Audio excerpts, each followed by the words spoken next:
If you are listening to this, then I, soccer, and everybody else have gone, but humanity has survived. I'm striving to document the final days of civilization, but you, well done for finding this tape.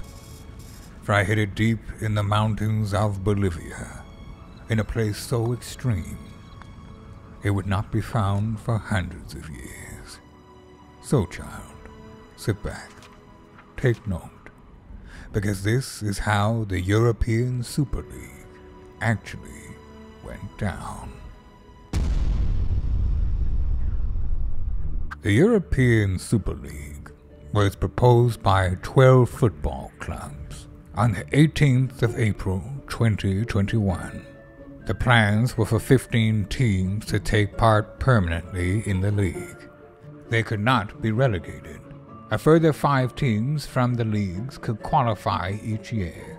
Like any good, fair competition, it was invite only and refereed by the clubs themselves? It's quite simple, really.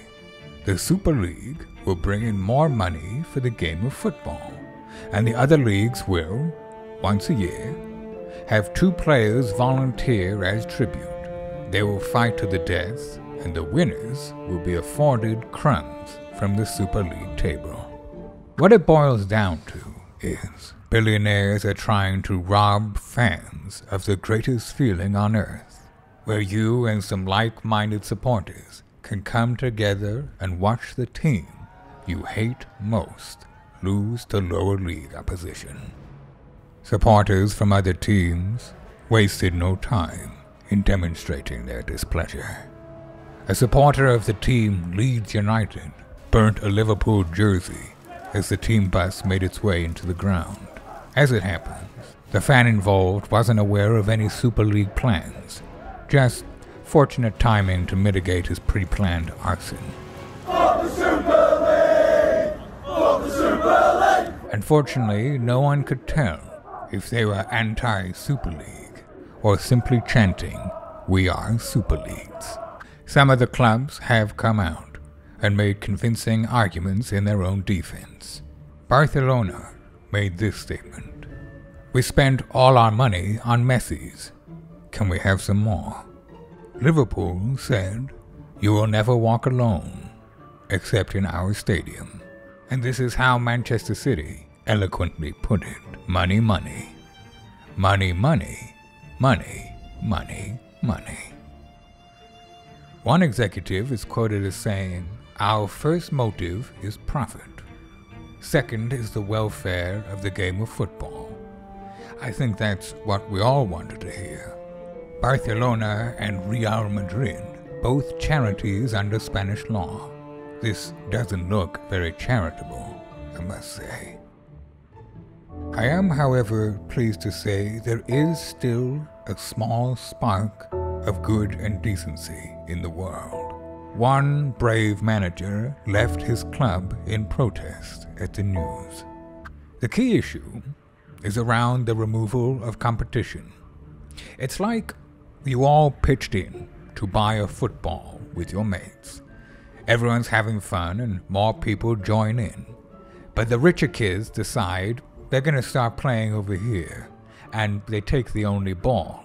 Playing without a ball is fun for a while, but eventually you lose interest. It is strange that a responsibly run club like Arsenal would join a scheme like this.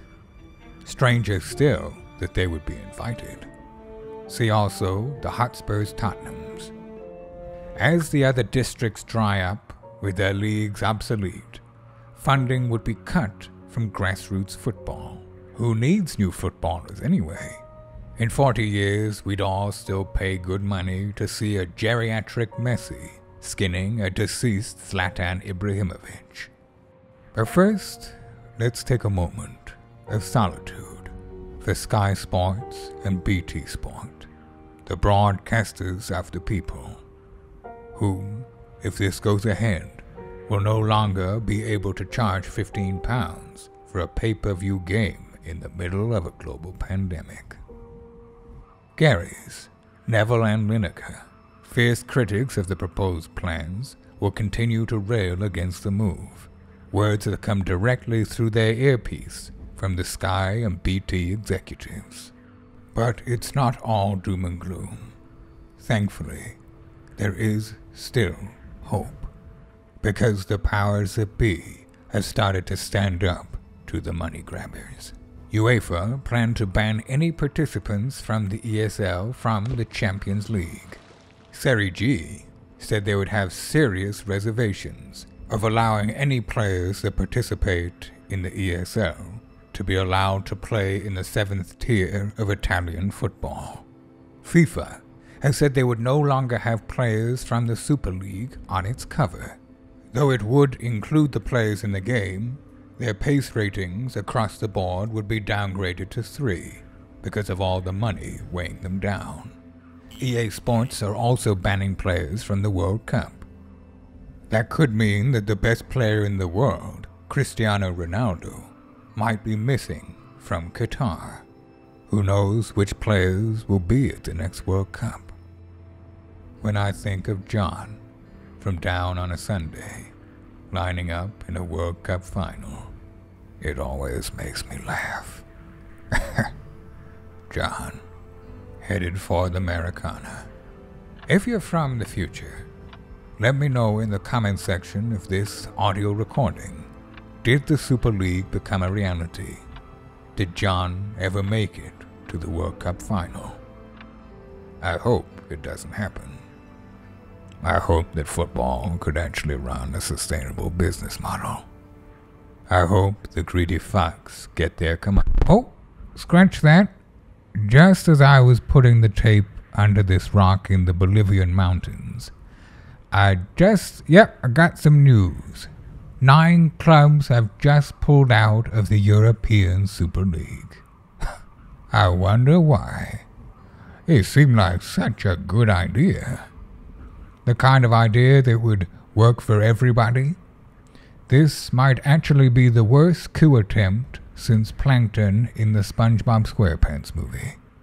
Anyways, I've got to get the bus back to California, so I'll see you soon for another documentation of the final days of civilization. And whoever finds this tape, if you could lip sync over the top of my voice at this part, that would be cool.